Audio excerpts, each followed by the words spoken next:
Also brought to you by the Boatyard in Fort Lauderdale. Eat local, but stay coastal at the Boatyard Restaurant. The Boatyard is located at 1555 Southeast 17th Street in Fort Lauderdale. That means you can come by boat or you can come by car. Enjoy the nautical atmosphere whether you sit inside in the cold AC or outside on the patio bar. The Boatyard has something for everyone. Monday through Friday, happy hour, where local favorite is bar bites and handcrafted cocktails. Open for lunch, dinner, and the popular Sunday brunch. And don't forget, Ladies' Night, every Thursday night from 7 to 10 p.m. where ladies drink free. Dock and dine at the famous Boatyard in Fort Lauderdale. I am sure you'll have a great experience. Clear the airways. The Lunkerdog is on the air. Are you ready? This is the Real Guy Podcast. Hey everybody, it's Captain Jeff, and welcome to the Real Guy Podcast. I got Stephen Busacca, a.k.a. known as the Shepherd, in the house tonight. He wants everybody to call him Bonefish Busacca because he's like really into bonefish right now, but I'm not giving him Bonefish Busacca for a while. No, I got to catch a ton more, dude. Right. You got to become, but when you start bringing people bone fishing, that's when you know you graduate from being the Shepherd to Bonefish Busacca. When I start taking people bone fishing? Plus, I don't know. Yeah. Like, you got to get good enough at bone fishing where you can be like, take somebody that's never seen a bonefish before and be like, hey, come with me. This is how you do it. Hey, come with me. Let's go bone fishing. And then you show him how to How to do it. Then Okay. you become Bonefish Busacca. All right, but that's good, though, because that just means that I got a lot more work to do and I got a lot more stuff I got to learn. Absolutely. And I got to get hard, and I got to, like, put my mind to it even more now. Like all of us. Yeah. No matter what stage you are in, especially when it comes to fishing, you always have a lot more to learn. Plus, You never learn enough. You know what I mean? It's not like you stop learning at a certain point. it's an ongoing, it just never Yeah. stops. Plus, personally, I think that I think he moved off of the sheep's head thing way too soon. Dude, you know what's funny about that, though, is we only did the sheep's head thing for, like, barely even a year. Right. I think we did it for. And then, like, I just kind of got bored with it quick. Like, Sheep's head fishing? Yeah. just sheep's head fishing. It was kind of just like when I went with Drew, you know, that was fun. You know, and it was funny, like, watching Drew, you know, think that his way of catching sheep's head was better than mine. Like, that was entertaining, and I enjoyed watching that, you know? But it's not what we kind of glammed it up to be when we first started doing it. It's like, it was like this big hunt, and it was exciting. It was, you know, it was just, I don't know, but, like, I don't even think we did it for a year, dude. And mind you, that was like 2 years ago, too. I don't think this is we stuff because personally, I'm still sheep's head fishing. I Dude. may not be taking people sheep's head fishing, you know, professionally. I mean, it's not like people call me up and we go fill up the cooler full Except of for sheep's Drew. head. Except Drew. No, Drew and I will do that on a personal level. Yeah. But he'll call you and say, want to go get sheep's head? Like, Right. yeah, let's go get sheep's head. And at any given time, I'm like, if I have the day to do it, Yeah. and now you're looking down your nose at No. Drew and Listen, I, sheep's heading is cool, especially in Broward County. you just got bored of it. I just got bored of it. All right. And I just, you know, for me, bone fishing has kind of been like, because I was looking for more of a thrill. You know what I mean? Like the boat show? No, not like the boat show. That's like, You know what? there's a certain group of people that is a thrill for them. Well, I'm just going to keep bringing up the boat show on every recording. Oh, no, we should. This is a big deal right now. Well, I'm bringing it up on every recording until we have the featured episode of Lamont and I talking about the boat show. No, we're building up to it. It's kind of like what we did with the Peter Miller episode. We just kept posting stuff about Peter Miller. Like we did with Jaws. We did, yeah, all that stuff. Right. So I'm going to keep bringing up the boat show. Uh-huh. But one of the things that we were talking about with the boat show that makes me like want to gag, and it also has a lot to do with the podcast that we released last week when I tell you people aren't ready for change. Mm-hmm. If you haven't listened to that podcast, I'm not talking to you, Busacca, I'm talking to the audience. No. If you guys, anybody out there has not listened to that podcast about not being ready for change, the boat show is a prime example. Elaborate on that. Well, like in the boat show, in order to do the boat show and to have the boat show here in Fort Lauderdale, or at least what they do today. First thing they do is they totally destroy the Intercoastal Waterway Yeah. for a month so they can have the boat show. Mm-hmm. And then all the environmentalists and The CCA and right, FWC, they pay the boat show to have a booth in there. So they do have a booth, the CCA. They'll all have a booth at the Fort Lauderdale Boat Show. All of them. Really? Yeah. All the big foundations and all that, all the environmentalists and stuff, they have the booth at the boat show. So they participate in totally destroying the ICW for 6 weeks. So, you just gave me an idea. What? So remember how the last episode I was telling you of how I'm not really sure if whether or not I'm going to go to the boat show, and how I say like there's certain things there that are cool, but I'm not like ecstatic about going. But you just gave me an idea. What? I'm going to go in there. I'm going to go right to the CCA's booth, and I'm going to ask them a question. Okay? So, and actually, before I get into this, so let me explain kind of where I'm coming from. So, you and I both are members of the CCA. Right. And every so often they send out a magazine. I get a magazine in the mail. If I'm sitting there in the morning eating my breakfast and, there's nothing really good on TV and I'm not really finding anything good on social media, I'll actually crack the thing open. And So I'll kind of flip through it a little bit. That's your second tier? That's like my fourth. So I'll kind of like flip through it a little bit and just kind of see if there's anything interesting in there. And I have noticed something there, that there's like a pattern. And I've noticed this with the CCA since last year. They're very big on this project where they are helping to restore the populations of redfish. Right. Okay, where they're keeping them in like a lab somewhere, and then they do this big release. Okay, they've been doing it every year. Like a restocking program and all that stuff? Yeah, and it's every single year redfish. Right. Okay, and this is what I want to ask them. How exactly do you guys decide which fish gets to be saved and restocked and which fish doesn't? Okay? I don't hear them restocking bonefish. Right. I don't hear them restocking tarpon. Right. So why is it always redfish? Well, why don't you ask me instead of them, and I'll give you a decent answer. Tell me.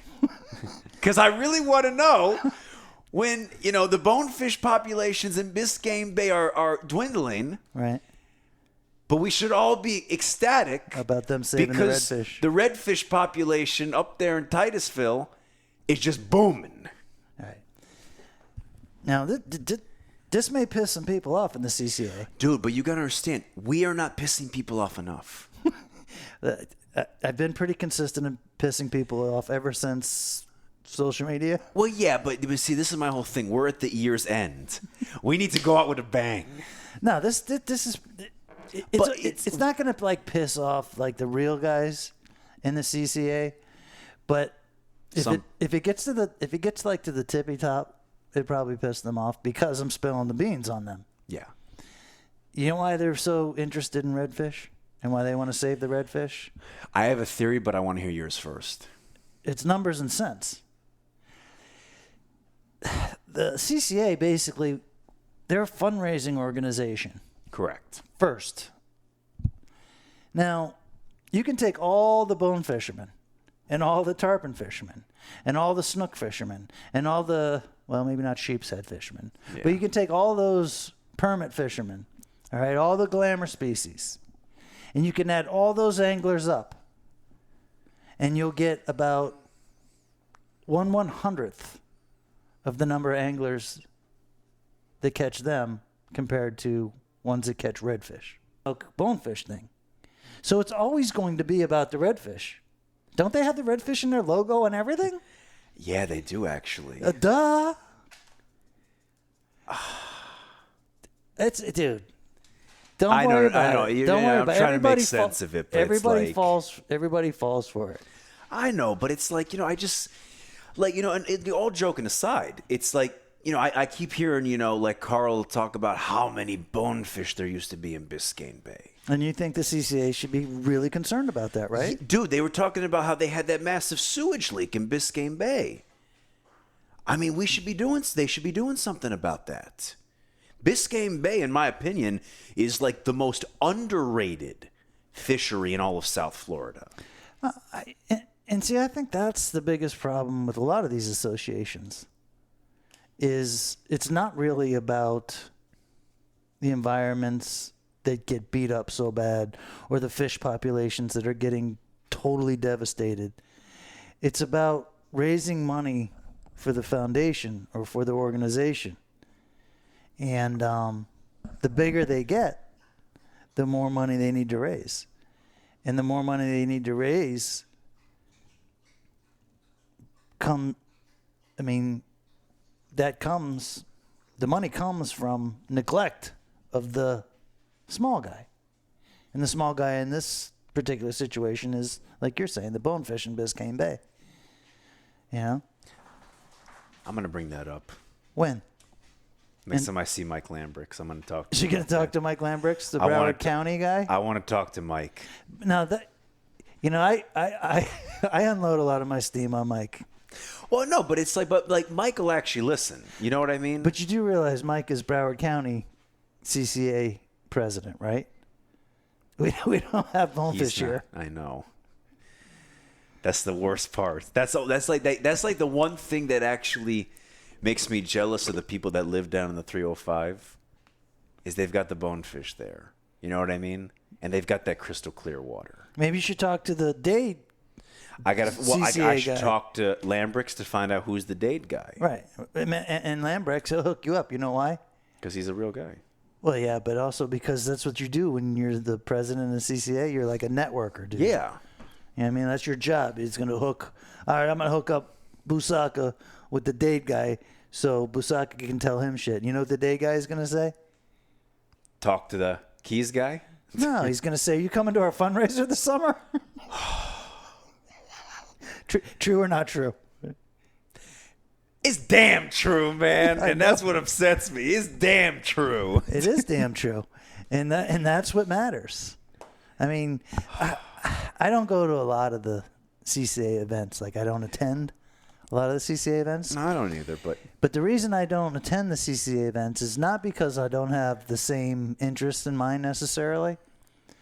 But I don't attend because I don't think what is going to come out of my mouth is going to be very constructive at a CCA event. See, but the problem is it should be. No, it should. It's like you said, don't try to make sense of it. It's not a matter of what it should be. It's just a matter of what it is. It's just end of story. Right, because that's not what they need me for at a CCA event. What they need me for at a CCA event is to network and shake hands and make people feel comfortable. And they're like, oh, that's the Lunkerdoag dude. And they're like happy to be at the CCA thing, and it's a social thing. And you know why? Why? Because the happier you are, the more you drink. The more you drink, the more money you're going to spend. Yeah. Exactly. Dude, economics is emotional, dude.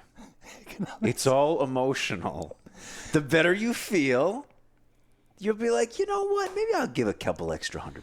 So let me hear how the conversation's going to go down between you and Mike Lambrix from the CCA. So the CCA is actually doing a cleanup, okay, November 23rd, which I'm actually planning on participating into because I'm big on cleanups. Is it a waterway cleanup thing? A waterway clean. Yeah, we're going to be in a huge, I think it's one of the parks. And I'm big on that, too, so I will be there. And is this exclusively a CCA thing, or is it multiple? It may or may not be exclusively CCA, but all I know is I will be there. Okay. I told Mike about that because that's something I'm actually very passionate about.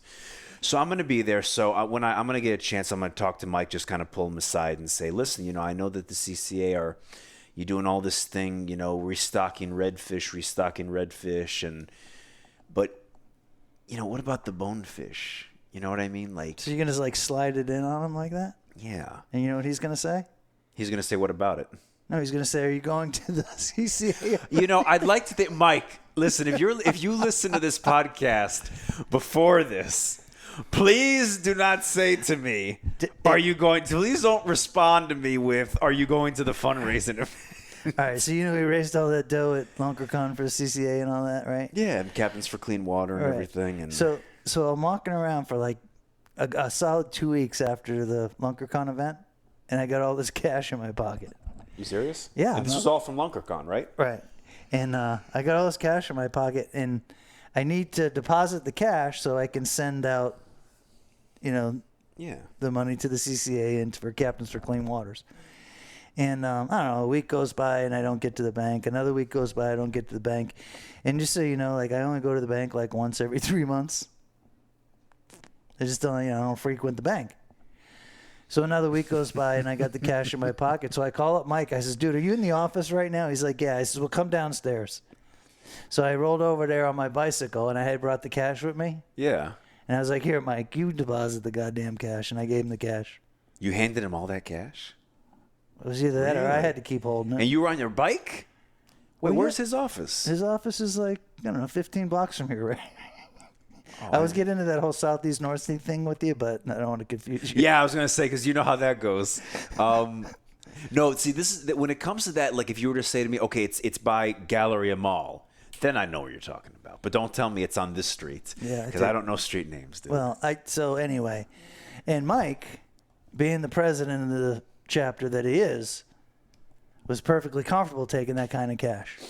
Oh, sure. Well, when that's what you do. That's what you do when you're president. You got to be comfortable taking all that kind of cash. But that is pretty cool that you rolled down on your bike. Yeah. And then the Captains for Clean Waters, like nobody got back to me. Like about. You did send them the money, though, right? Yeah, but you know what I had to do to them? What? I had to get on their website and then use my American Express. Yeah. Are you serious? Yeah. No, 'cause I called them and well, I didn't actually call them. I would message and email. So I wanted to ask you. So like, is there a way? Is there like? Do they have like a desk or something where is there like a line that you can call and there's somebody there to answer the phone, or how does this work with Captains for Clean Water? I'm not sure. Like they never it was like really weird. Like I told them that I wanted to donate the money to Captains for Clean Waters and. We were going to raise this money at Lunkercon and everything, but like nobody really got back to me. So I was like, well, I guess they don't have to get back to me. I'm still into the cause. I'm going to do. So then I messaged Benny Blanco, and I says, hey, I'm going to do this fundraiser for Captain for Clean Waters, and just wanted to know who to reach out to. And then I got a one sentence back from him. He says, I'll be there. Which I was like ecstatic because I was hoping, At Lunkercon, right? Yeah, I was hoping that Benny would go to Lunkercon, but I never got anywhere with who do I reach out to about giving the money to and all that. So anyway, long story short, I went on their website and I took the amount of money that we raised and I just put it on my American Express card so I could get it to them. Did anybody ever say thank you? Never heard anything from it. It was kind of weird. But I don't think they got a real structure or whatever as far as that goes. No, I don't think so either. But I was actually one thing. It's funny you mentioned Benny Blanco. I was actually a little bit bummed I didn't get to meet him at Lunkercon because next time, hopefully he comes. I want to go up to him and introduce myself. But because I really have kind of grown to respect him for kind of what he's done. He and the Captains for Clean Water, because he's. That's like his baby. Well, he's way into it, and And I like that too. Well, yeah. Those are the kind of guys that are actually fighting to get stuff done. Well, he also is a guide in the Everglades. Yeah, the whole program is for, well, at least in theory, it's for Everglades National Park. But you do realize that Everglades National Park isn't the only place that got restricted water. Yeah, it's like all over the freaking state. Well, it's just different in each different place. Like here in Fort Lauderdale, we got water that's been restricted that used to get drained into the New River. And the Army Corps of Engineers have now dammed that up, and now there's a lock system. But very similar to what's happening in Everglades National Park with the water not flowing correctly through the park to keep everything alive and flourish the way it should. It happened right here in Broward County, but in a more of a micro instead of a macro type situation. It's just a smaller river, but the Middle River, the New River, and any other little river that they have flowing into the intercoastal waterway here in Broward County now has a dam and a lock. So the water doesn't flow the way it should. which has killed a lot of the estuaries and the wildlife and all that crap that goes along with it. Yeah, because I've actually been doing a lot of research on it too, because it's kind of intriguing me. And they're explaining of how when the water used to actually flow down to the Everglades, and it would filter through. They were saying of how what the problem is now is the water down there is actually becoming too salty. Yeah. Because that fresh water is not coming in to kind of balance it out. It's interesting when you read about it, but it's. Right. But let me give you an example. So today we go out to 441 in Sunrise Boulevard, and the wife wants a new car, and there's a bunch of car dealers out there and stuff. Yeah. Now, when I was a kid in the 80s, my grandparents lived out there in Lauderdale, and they lived in one of these retirement communities. That was supposedly, long-term paradise for retirees, and that's where you go and you got old, and it was nice. Was this your dad's parents? Yeah, or? And they had the shuffle board. What do they Oh call yeah, it? yeah, where they take the long stick and they freaking And they had that, and then they had the clubhouse, and they had a tennis court, and they had the little complex, and then there was these canal systems that went through Lauderdale, and I used to go out there to see my grandparents when I was a kid, and these canal systems were slap full of small tarpon. Really? I mean, slap full. You would go down there and just watch them roll. Now we went down in the same area today. Let me guess. Sunrise Boulevard in 441. And there's this huge overpass now that goes over 441. And it's 4 lanes going each way. And those same canals that used to be slap full of tarpon and small snooks and stuff like that, along with fresh water, because it was fresh water back there. But it was an estuary, and the fish would wiggle back up in there and do their thing. And then they could wiggle back through and get into the rivers and then get back to the ocean. And now they can't do it anymore, and there's no more fish out there. At least there's no more tarpon, and there's no more snooks or little snappers or anything like that in there. There's a bunch of brim, tilapia, probably some peacock bass maybe. But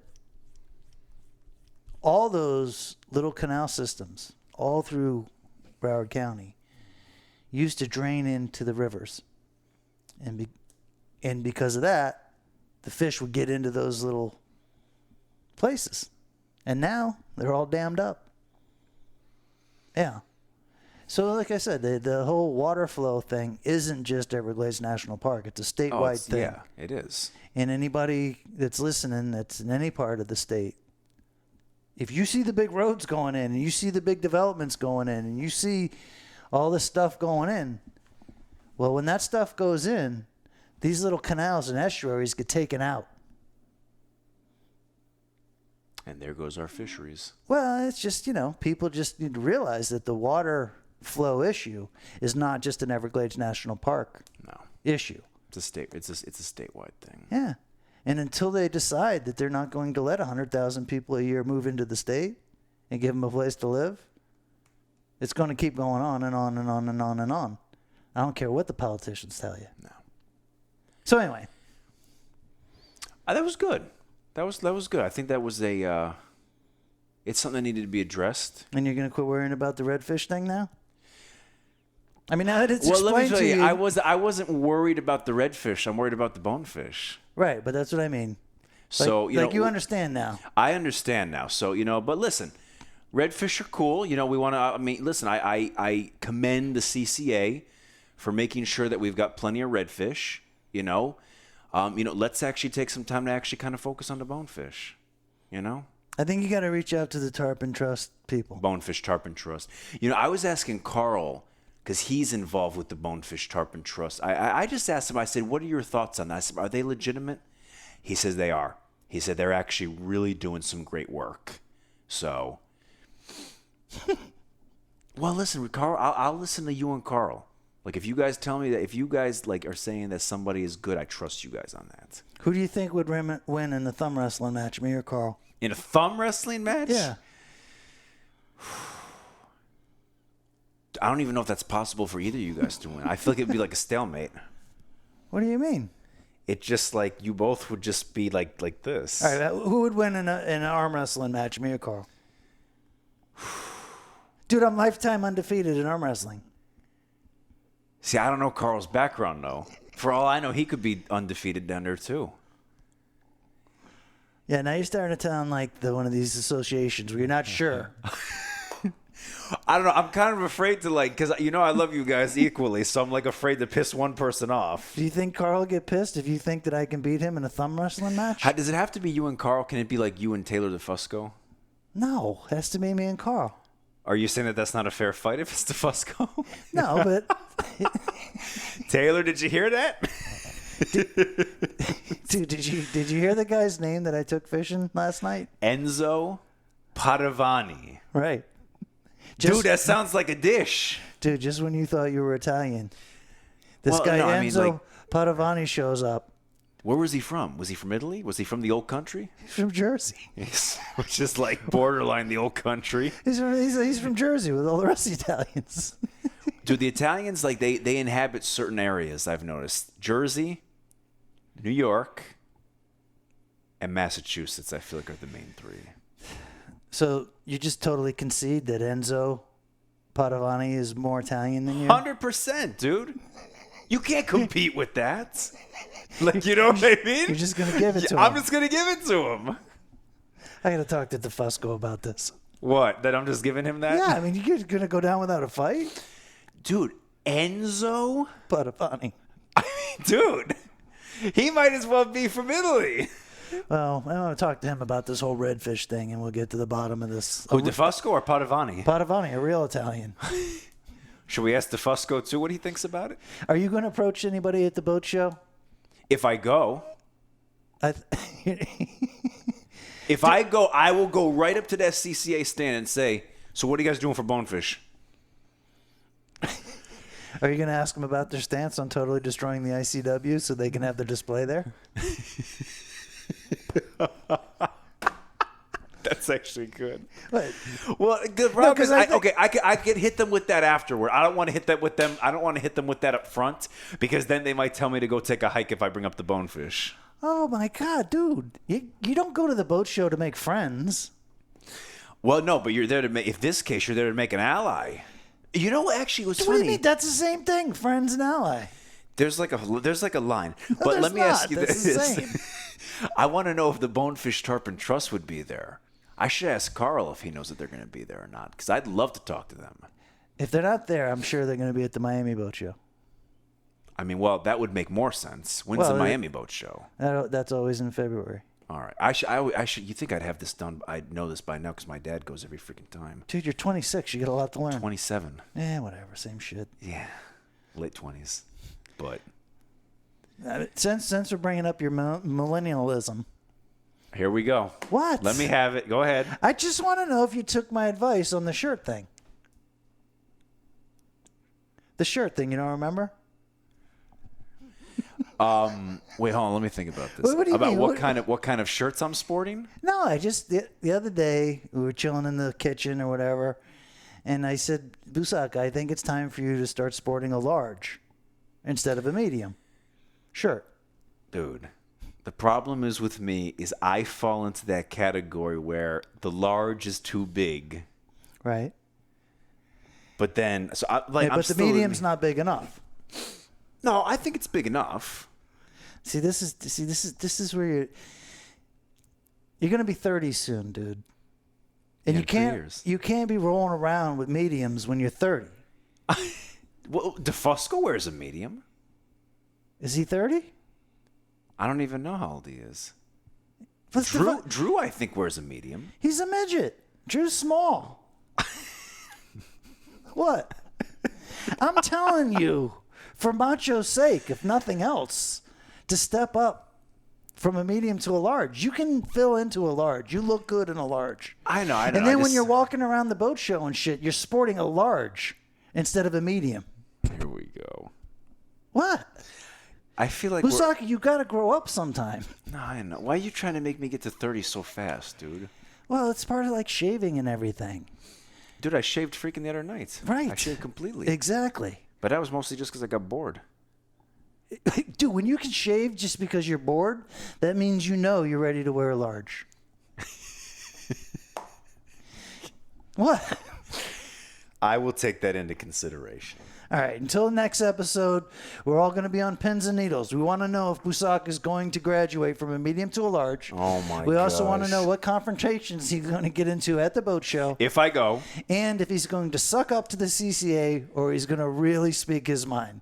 So until No, I'll speak my mind. Dude, I'm trying to do an outro here. All right, go ahead, do So the until the outro. next episode.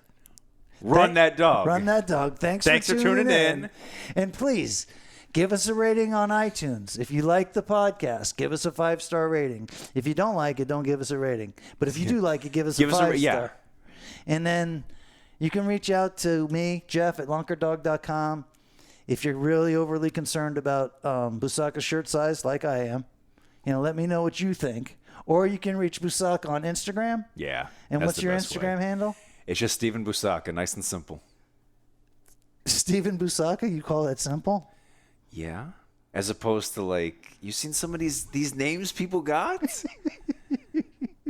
I'm right. Look at some of these names. It's simple. It's like, oh shoot, oh there he is right there. You just type in his name. All right, I'm gonna say Busacca now. So thanks for tuning in to the Real Guy Podcast. And thank you for having me. Run that dog. Run that dog.